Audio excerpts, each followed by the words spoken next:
Olá, tudo bem? Seja bem-vindo ao canal Meu Momento com Deus. Chegamos ao último dia dessa 10ª semana no nosso estudo guiado, onde nós estamos tendo aí a oportunidade de conhecer de maneira mais aprofundada o livro de Salmos.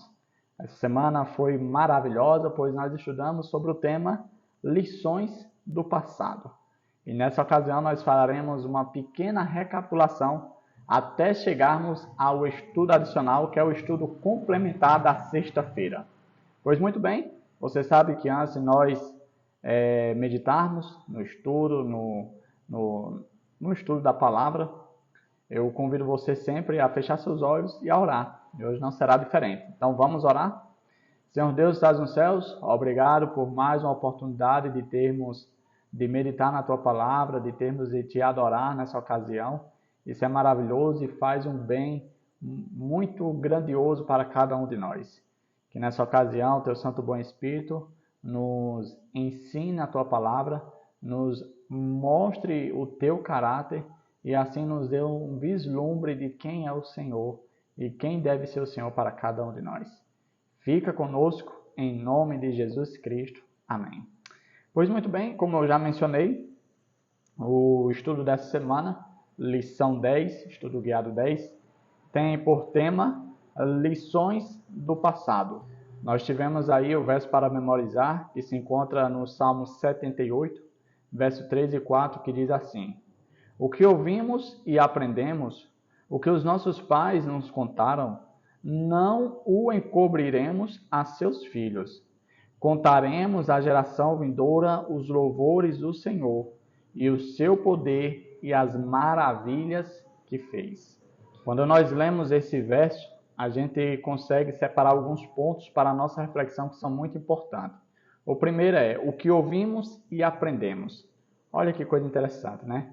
O método de passar informação no período do povo de Israel era transmitindo por meio de histórias, né? Eu imagino até os pais ali reunidos com a família, com seus filhos, e ali ele trazendo à memória aquilo que ele viveu na época dele, aquilo que o pai dele contou, que o avô dele passou para o pai dele, e assim transmitindo as mais úteis informações. E aqui fica a primeira reflexão para nós. O que será que nós temos ensinado para os nossos filhos? Será que eles conhecem a história do povo de Deus, a história do nosso povo? Ou será que eles sabem mais coisas, assuntos fúteis e banais que não irão agregar nada na vida dele? Esse é um primeiro ponto a se pensar. O que ouvimos e aprendemos. O que é que você tem ouvido? O que é que você tem aprendido? Vamos lá. Segundo ponto. O que os nossos pais nos contaram, não nos encobriremos a seus filhos. Interessante isso, né? Levar para a próxima geração as lições aprendidas. Aqui tem uma dupla aplicação. Primeiro, a questão dos pais, que nós já falamos, e aqui a questão dos filhos aprenderem. Muitas vezes os filhos têm uma certa resistência em aprender os ensinos dos pais, porque principalmente nos dias de hoje, os mais jovens julgam os ensinamentos dos mais velhos como ensinamentos ultrapassados. Pelo avançar da tecnologia, pelo, vamos dizer assim, o acesso e até mesmo a facilidade que os jovens têm de aprenderem as coisas mais facilmente em comparação aos mais velhos, eles julgam que os ensinamentos dos mais velhos é ultrapassado e que, vamos dizer assim, não vale o interesse, não vale o tempo investido nesse tipo de aprendizado. Que eles podem aprender coisas mais úteis e, vamos dizer assim, investir seu tempo em coisas mais atuais. E aqui fica uma lição para nós que somos cristãos. Sim, nós devemos aprender as lições e ensinamentos com os nossos pais, com as pessoas mais velhas. Não é porque eles viveram numa geração diferente da nossa que eles não têm lições e ensinamentos para nos ensinar. E, por último, né, contaremos à geração vindoura os louvores do Senhor e o seu poder e as maravilhas que ele fez. Como saber quem é Deus? Vendo o que ele já fez no passado. A melhor forma de conhecer uma pessoa é olhando para o seu passado. e com Deus não é diferente. Um último ponto que eu destacaria do dia de sábado, que foi a introdução do nosso estudo guiado, da lição da Escola Sabatina, é o ponto em que traz a ideia e a assertividade de que o povo de Deus, Israel, por meio de Cristo, se tornou o nosso povo. A Bíblia fala que Cristo nos adotou, e por Cristo ter nos adotado, nós agora fazemos parte dessa família, ou seja, nós devemos conhecer a história do povo de Deus, porque também é a nossa história, e por ser a nossa história, nós precisamos nos conhecer, para assim vivermos de maneira agradável a Deus. No dia de domingo, nós tivemos o tema aí, a incansável fidelidade do Senhor. Foi apresentado o Salmo 78. E no Salmo 78 foi narrado ali a história do povo de Deus desde o período do Egito, desde o período das conquistas, desde o período do assentamento israelita na terra prometida. E lá foi retratado que, ao mesmo tempo que Deus mantinha a sua fidelidade, honrando o seu compromisso com a aliança, fazendo ali toda a sua obra de misericórdia, de redenção como Deus do povo de Israel, o povo de Israel, vez por outra, fracassava no seu compromisso, traía a fidelidade, era infiel com Deus. E Deus, mesmo assim, manteve o seu compromisso, manteve a sua fidelidade. No dia de segunda-feira, nós tivemos o tema Lembrando a História e o Louvor a Deus. Nesse dia não foi apresentado nenhuma das fraquezas, nenhuma das, vamos dizer assim, derrotas espirituais que o povo de Deus teve, mas somente as vitórias, somente, vamos dizer assim, a fase boa espiritualmente e moral do povo. E em todas essas fases foi mencionado a importância de reconhecer a Deus e louvar a Deus. No dia de terça-feira, nós tivemos aí o tema Lembrando a História e o Arrependimento. Nesse dia foi apresentado novamente a história do povo de Israel, desde começando sempre ali pelo Egito, passando pelas conquistas até o assentamento do povo israelita na Terra Prometida. Porém, foi demonstrado as fraquezas do povo, mas o contexto do Salmo, que foi o Salmo 106, apresentado, foi o contexto em que o salmista demonstrou arrependimento. Tudo leva a crer e indica que esse Salmo 106 foi escrito ali ou no período do cativeiro babilônico ou após o período do cativeiro babilônico. Nesse período foi onde os israelitas perceberam, vamos dizer assim, por meio, como é que eu posso dizer, não, a palavra castigo não seria melhor usada, mas seria um sinônimo, por meio do castigo de ser levado como cativo, né? Eles perceberam que não foi vantajoso ser desobediente no passado, não valeu a pena agir de maneira rebelde contra Deus. E ali o salmista expressa o seu arrependimento e dá bastante a entender que é como se ele pensasse, mais antes a gente tivesse aprendido com a nossa história, mais antes a gente tivesse feito diferente, porque nós tivemos acesso a tudo o que aconteceu no passado, tudo o que os nossos pais e nossos antepassados fizeram, tanto no Egito, como no deserto, como até mesmo no período da Terra Prometida. Após isso, após eles, vamos dizer assim, conquistarem a Terra Prometida, nós tivemos acesso a todos os atos de rebeldia deles e o que isso resultou. E nós aqui estamos caindo no mesmo erro novamente, ou seja, demonstrando que não foi aprendida a lição. E por isso, o Salmo 106 demonstra o arrependimento. Na quarta-feira, nós tivemos a parábola da videira do Senhor. Foi apresentado o Salmo 80, onde trouxe ali a analogia de Israel como uma videira, que foi tirada, o brotinho, lá do Egito, e foi trazida para a terra prometida, uma terra boa, uma terra banhada por mananciais, perfeita para o plantio.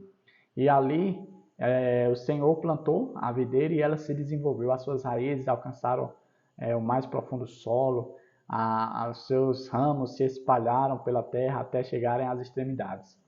Porém, os frutos dessa videira não foram bons frutos. E aí ela se encontrou numa situação de ira pelo Senhor. O salmista até demonstrou a sua perplexidade no Salmo 80 com a demora do Senhor demonstrar a sua misericórdia, a sua, vamos dizer assim, o seu perdão, né, com a situação da videira representada por Israel. E um ponto interessante que foi mencionado aqui também, que eu destaquei, foi a questão do salmista a apelar a Deus para lembrar da oração sacerdotal passada ali para Arão e seus filhos. Levanta o rosto, Senhor. Ou seja, volta a se alegrar com o teu povo. Volta a ficar contente com a nação escolhida pelo Senhor, né? Levanta o teu rosto, coloca a gente para cima novamente. Esquece o que a gente fez, né? Não se demora no nosso pecado, mas vê os nossos atos de arrependimento. E o Salmo 80 demonstra muito isso, o arrependimento do salmista. Na quinta-feira, nós tivemos o tema A Supremacia do Senhor na História. E nesse dia aqui foi apresentado o Salmo 135, onde mostrou que, por mais que algumas coisas adversas tivessem acontecido no meio do povo de Deus, Deus estava no controle de tudo. Ou seja, não é porque o povo foi rebelde que Deus teve que tomar soluções, atalhos, caminhos, coisas que ele não tinha pensado, situações que ele não tinha passado pela sua cabeça. Não. Deus estava a par de tudo, no controle de tudo. E tudo saiu conforme Deus quis. Para quê? Para mais tarde o Filho vir e fechar com chave de ouro essa história. Um outro ponto bastante interessante que foi apresentado no Salmo 135 é que a história narrada no livro de Salmos não é sobre a nação de Israel. Não. O objeto principal sujeito nessa história não é Israel, mas sim Deus. E isso é algo de muita importância para mim e para você. Por que, Davi, você fala isso? Porque, primeiro ponto, a nação de Israel foi escolhida entre todas as nações do mundo. Isso não deve levar ela a se achar, né, a se ensoberbecer perante as outras nações, não. Ela deve ser um padrão de um modelo para as outras nações, ou seja, tem que ser humilde. E segundo, o Salmo 135 começa narrando a história desde a criação. Ou seja, antes mesmo de haver a instituição da nação Israel, Deus já demonstrava o controle na história. E um ponto que eu destaquei aqui no dia de quinta-feira foi a questão de outro contexto fora do livro de Salmos também trazer essa mesma ideia de que Deus, ele é o Deus que institui instituições desde a criação. E uma das instituições também que está presente na criação é o sábado, né? Está ali presente no Decálogo, tanto no livro de Êxodo como no Deuteronômio. E lá também faz menção à criação. Deus como criador, Deus como soberano, Deus como proprietário. E esses foram os pontos que eu destaquei na quinta-feira.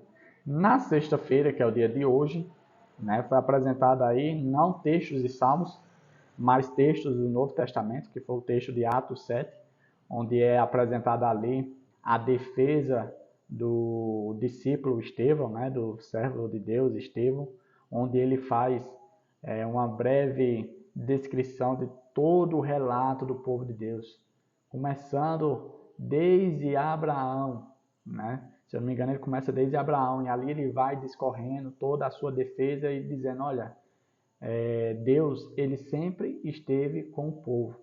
Porém, o povo sempre demonstrou sua rebeldia, matando seus profetas, rejeitando a sua palavra, deixando para lá as suas leis, e assim fazendo simplesmente a sua vontade.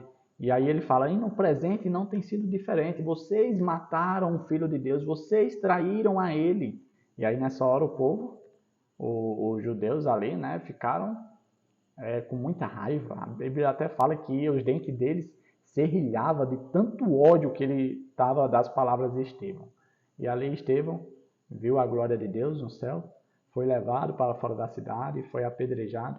Uma das coisas que eu destaco de maior importância aqui, que eu vi além da descrição da história que ele fez, foi o fato dele pedir para Deus misericórdia, para que não imputasse na vida daquelas pessoas aquele pecado que elas estavam cometendo.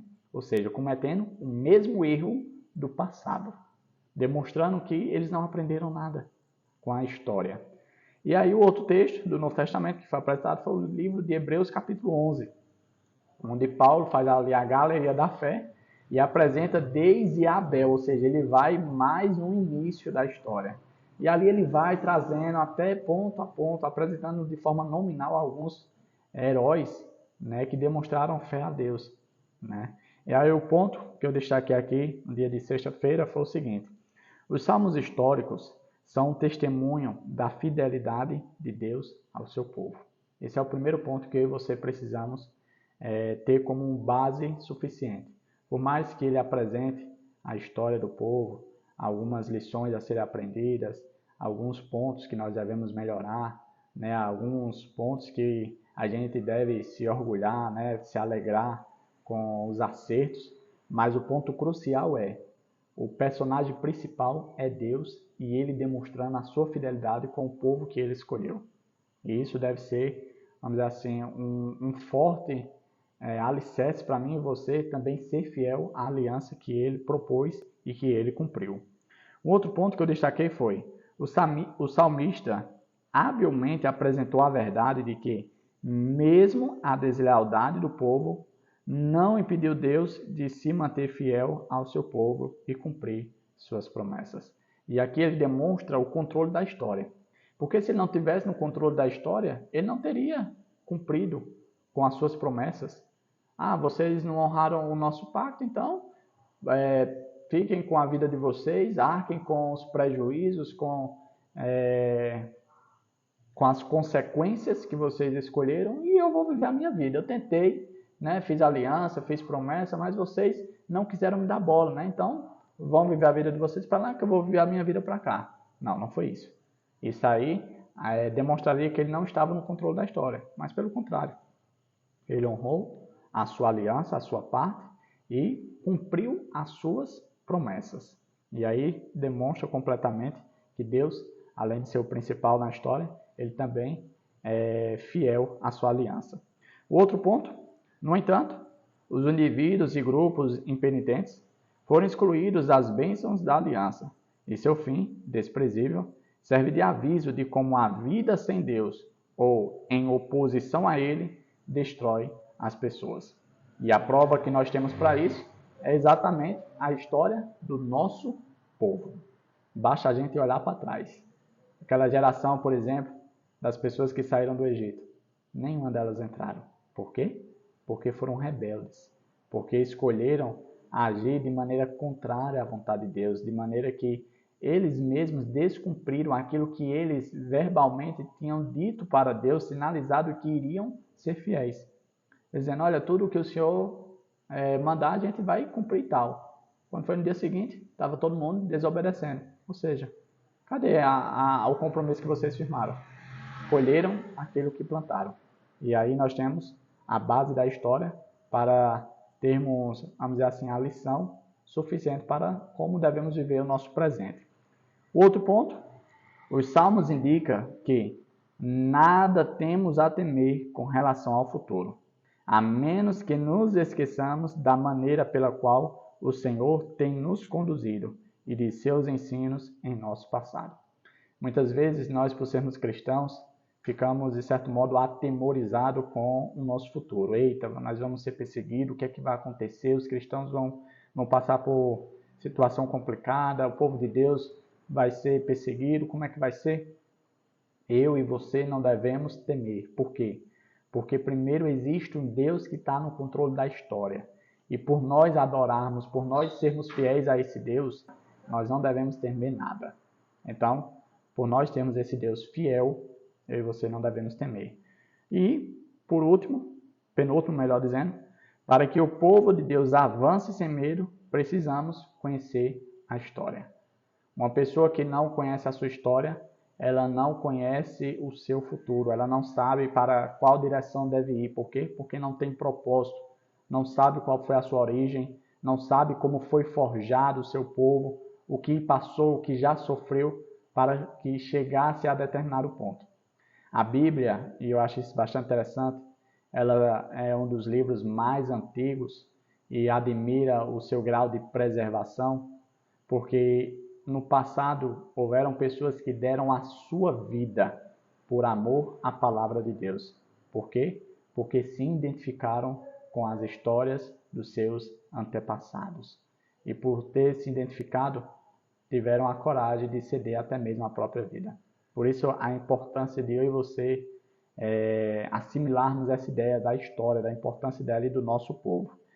E por último, a história do povo de Deus demonstra que nenhuma promessa que Deus fez em sua palavra deixará de ser cumprida. Isso inclui as promessas de cuidado individual e a promessa da segunda vinda de Cristo, que estabelecerá o reino de justiça e paz. Essa é a nossa bendita esperança. Esse é o nosso futuro certo. Por quê? Porque nós estamos nas mãos de um Deus que não somente é fiel, mas que honra com os seus compromissos e com as suas promessas. E para que eu e você possamos desfrutar desse futuro maravilhoso, de um reino de justiça e paz estabelecido em Cristo, é preciso que eu e você tenhamos conhecimento do nosso passado para viver um presente aprovado de Deus e assim trazer glória ao nome de Deus no futuro bem adiante de nós. Chegamos ao fim do nosso estudo guiado, fechamos mais uma semana e mais uma semana está diante de nós. E eu quero convidar você a, junto comigo, ficarmos juntos, alinhados nesse estudo sobre o livro de Salmos. Ainda não acabou, o trimestre ainda não acabou e ainda tem muitas coisas para nós aprendermos e descobrirmos. E como você tem visto, tem sido maravilhoso, tem sido uma bênção. Então, que o Papai do Céu te abençoe e te traga aqui novamente amanhã. Até a próxima e tchau, tchau.